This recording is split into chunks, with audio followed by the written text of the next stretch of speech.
Bom, Borja, é com você. Tá bom, muito obrigado. Boa noite, pessoal. Vocês estão vendo? Essa é a pergunta que todo mundo faz, né? Estão vendo a minha tela e ouvindo?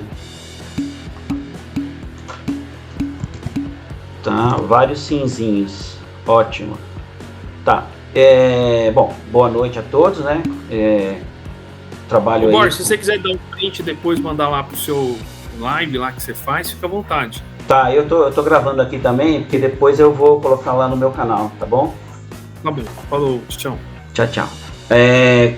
Eu não consigo ver quando vocês levantam a mão ou até mesmo quando vocês fazem um chat comigo. Eu só ouço um bip, então eu sei que alguém fez alguma coisa, tá? Eu trabalho junto com o professor Richelli, né? A gente já tem uma convivência aí, fazemos aí um trabalho muito bem feito, por sinal, juntos.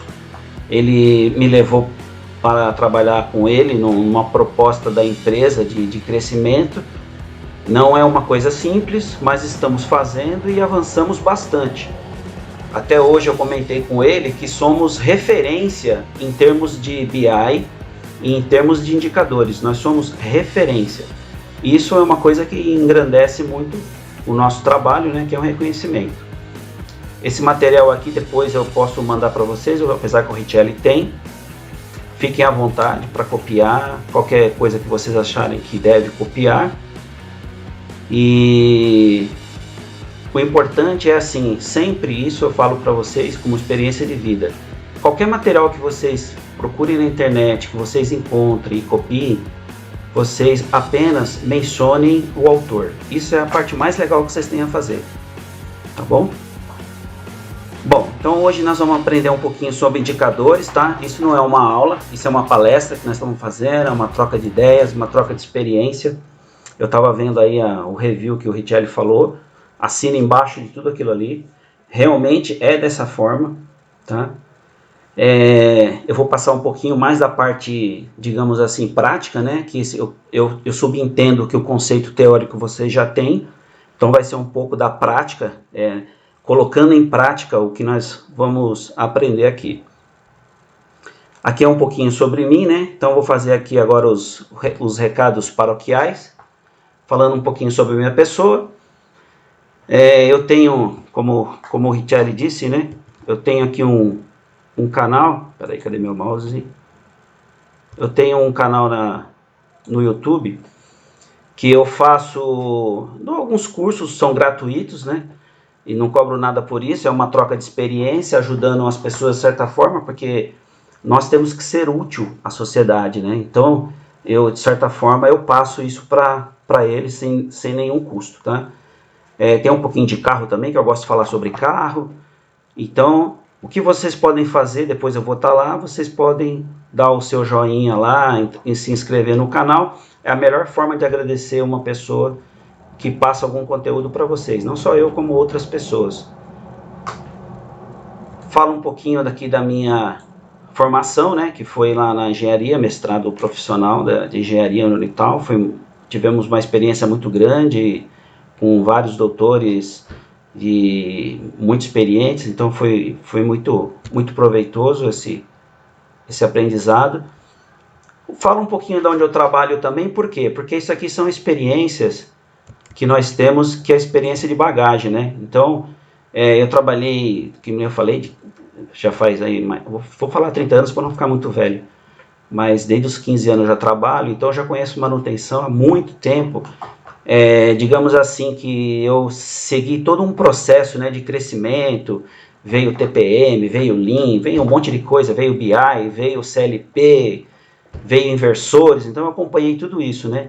E a vantagem que foram em grandes empresas, né, tipo Cofap, que hoje é a Magnete Marelli, a Termomecânica, que é uma metalúrgica muito grande, a Firestone, que é pneus, a Pirelli, que é cabos, a FD, que é uma empresa de embalagem, é a maior empresa de embalagem do ramo, e é pauleira, além de ter um cheiro forte de produto químico, é uma correria, uma máquina aqui a rodar a 600 metros por segundo é facinho, tá? Então, e tem uma tecnologia embarcada muito grande. Depois disso aí eu gosto muito de mexer com BI, com Office 365 e outras ferramentas, então a gente tem que acabar se especializando, né? Estou mexendo com Python, com R, com Power Query. E o que eu indico muito para vocês, que hoje as empresas curtem muito, é isso aqui, ó, metodologias ágeis. Então, sempre vocês peguem aí, façam um treinamento, um curso de metodologia ágil, que isso não vai fazer falta para vocês, estão cobrando muito. Porque toda empresa hoje, ela busca o quê, né? Não só hoje, mas é parte financeira, né? E para mim ganhar um pouquinho de dinheiro a mais, o que eu faço? Além de gostar, né, de fazer isso, eu quero disseminar esse conhecimento. Então eu tenho uma plataforma lá na Hotmart, que eu dou alguns cursos lá de PCM, alguns cursos de BI. E então vocês ficam à vontade aí para um dia aí estar conhecendo. Bom, recados paroquiais dados, né? Já vendi o meu jabá. Vamos um pouquinho para frente. Muito bem. Esse vai ser o nosso conteúdo, tá? São poucas páginas, não são muitas páginas. Eu não gosto muito de ficar no teórico, eu gosto um pouquinho mais da prática, né? Mas não deixa, ela faz parte, né? Muito bem. O que a indústria 4.0 hoje, que todo mundo fala, ela emprega tecnologias. E qual o propósito dela? É ser estratégica. Muito bem. Para isso, nós precisamos do quê? De planos e metas que busquem, né, mais economia. Então, toda empresa ela quer ser econômica. A estratégia, toda essa tecnologia, toda essa estratégica, nada mais resume-se em dinheiro, né? Ela tem que ser eficiente e tem que ter produtividade. O que uma empresa hoje ela quer? Hoje, né, geralmente a produção, geralmente, né, a maioria das vezes, hoje ela é puxada, sempre ela é puxada. Em alguns casos não, mas geralmente sim. E para ela ser puxada, ela precisa do quê? De confiabilidade, que é aquilo que nós da manutenção somos responsáveis, né? Por tornar essa confiabilidade. Porque muitas vezes a máquina não roda num turno por questão de economia ou porque de repente não existe material para aquela produção, né? Mas tudo pode acontecer, né? Porque é um organismo vivo e de repente entra lá um produto e eles querem produzir. Vamos colocar a máquina tal para rodar? Vamos. Ela tem que rodar, tá? Então eu tenho que ter essa confiabilidade de que a máquina vai rodar quando for preciso. E ao mesmo tempo, eu tenho que ter também o quê? Eu tenho que ter a confiabilidade. Essa máquina vai rodar, vai, mas quanto tempo ela vai rodar? Então, essa aí é uma grande tarefa de nós da manutenção, que temos que empregar várias ferramentas, né? Como, por exemplo, o TPM. Aí você vai me perguntar, Borges, mas a minha empresa, TPM, para a gente implantar o TPM, são tantos pilares, eu não consigo. Implanta um, entendeu? Implanta um, pelo menos um, comece. Desse um, às vezes eles têm vertentes, né? Ou às vezes um pilar ele tem algumas vertentes. Você implantando um desse pilar, uma vertente do pilar, você já está começando a entrar num plano estratégico, tá? Outra coisa, por exemplo, você pode comentar, mas Borges, a minha empresa ela não tem um ERP, ou né, um MMS, enfim, um software de gestão. Nós fazemos no Excel. Eu diria para você, continua fazendo, mas procure investir, porque hoje essas tecnologias elas são muito baratas, tá? Então você não precisa ter um ERP, um Proteus, se tiver, muito bem, mas se não tiver, você tem ferramentas que são ótimas, tão boa quanto, né? Claro, na sua devida proporção, mas são ferramentas que funcionam. Por exemplo, esse software de manutenção que nós fazemos a gestão dele, ele é um software super barato em relação ao que ele faz. Talvez eu diria que não é o melhor dos mundos. Não, não é o melhor dos mundos. Mas ele atende muito bem. Ele atende muito bem, tá? Então, entre não ter nada e ter um software desse, que a licença hoje é mais ou menos uns R$140 por operador, é muito barato, tá? O custo que você tem é ter um computador na sua empresa, que geralmente nós já temos isso, né? E é só você baixar o software, tá? A nossa empresa, ela é uma empresa que é muito rigorosa com questão de segurança, então eu posso dizer que ele já passou por todos essas permissões. Então o software ele atende muito bem, tá? Ele dá para fazer muita coisa, como eu digo, dá para brincar legal. Então é isso que a gente espera aí na indústria 4.0, porque bom, nós vamos seguir um pouquinho a tela e vai falar um pouquinho mais. Então, a famosa frase do que não pode ser medido, não se pode ser gerenciado, ela faz todo o sentido, né? Porque com a indústria 4.0, o que aconteceu? Nós temos muita informação chegando, demais. Você precisa gerenciar de uma certa forma, né? Então, no Excel, numa caderneta, já não dá mais. Você tem que ter um software. O software faz isso brincando. Mas para que gerenciar tudo isso, né? Para quê? Se você não pegar esse dado e fizer alguma coisa com ele, né? Então, é onde que nós falamos que esses números, eles funcionam como bússolas. O que vocês têm que entender um pouquinho e separar é a questão assim de relatórios e indicadores para quem você está fazendo esse indicador. Por exemplo, nós temos indicadores para nós, manutenção. São indicadores específicos nossos. Agora, tem a diretoria? Tem. Nós sabemos para a diretoria também.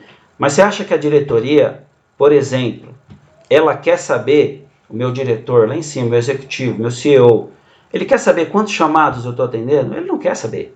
Ele não quer saber.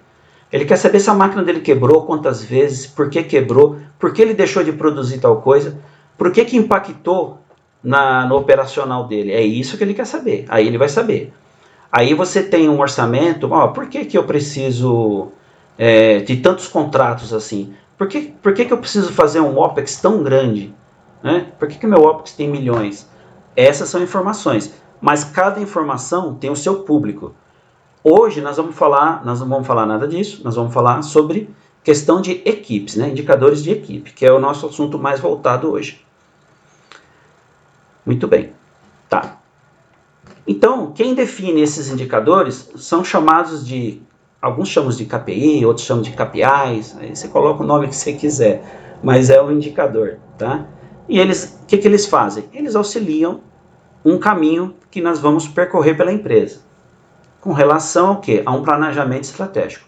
Então é exatamente isso que o Itelio passou para vocês aí no review, a parte do gerente, quem é a parte do coordenador, quem é a parte do PCM, até frisando essa parte do PCM, realmente quando você coloca um PCM que o coordenador vai digamos, ficar coordenando o PCM, é arriscado. Porque quantas vezes vocês acham que quantas vezes já não fui cantado para mudar algum indicador? Porque é muito fácil. Se você tem um indicador de SLA, você estourou seu SLA, você for lá e cancelar o chamado, o SLA sai da lista. Então, por isso que o PCM ele tem que ser independente, para ele rodar. Claro, vocês podem notar que eles estão no mesmo nível, tá o coordenador e tal o PCM lado a lado. Por quê? Porque são pares, eles trabalham junto. Trabalhar separados ficaria muito difícil, ou o PCM mandando também, ficaria muito difícil. Então, o legal é isso, é trabalhar no par. Tá. Antes de nós falarmos um pouquinho de indicadores, né, de KPIs, a gente precisa entender o que é um indicador, o que eu preciso fazer para esse indicador, como eu faço um indicador. Tá, para isso, existe uns requisitos para isso. Todo indicador, ele tem que ser, deixa eu colocar aqui, ele tem que ser o quê? Específico. Então, assim, escolha um indicador claro e específico para o objetivo a ser avaliado. Uma coisa importante também, apesar que nós estamos falando de indicadores de equipe, né? Mas você pode perguntar assim, tá, Borges, professor, qual o indicador que eu tenho que ter na minha empresa? Eu tenho que ter um MTBF ou MTTR? Esse é obrigado a ter? Não, não é obrigado a ter. De repente você ainda não está preparado para ter isso, tá? Você precisa, de repente, taguear todos os seus equipamentos, descobrir qual é a criticidade do seu equipamento, mas eu consigo medir a hora do meu homem. Opa, perfeito, já começa a medir, entendeu? Olha, eu já tenho os indicadores, mas eu não tagueei todos os meus equipamentos. Já faz um indicador disso. Então, assim, é aquela velha frase, né? Que o ótimo, ele é inimigo do bom. Então, faça. Hoje as empresas, elas procuram resultados. Então, isso são metodologias ágeis, né? Faça acontecer, tá? Se você, por exemplo, precisa, sei lá, de fazer um indicador hoje, mas ele é meio trabalhoso, não sei o que, faça. Ah, mas eu tenho um método que um rapaz aprendeu, que ele faz rápido, eu não sei fazer. Faça o método que você sabe. Entregue resultado. Depois que você entregou o resultado, você começa a correr atrás do ótimo. Então, sempre entregue resultados. É isso que a empresa busca da gente. Tá? Então, o indicador tem que ser específico. Outra coisa que o indicador precisa é o quê? Ser mensurável.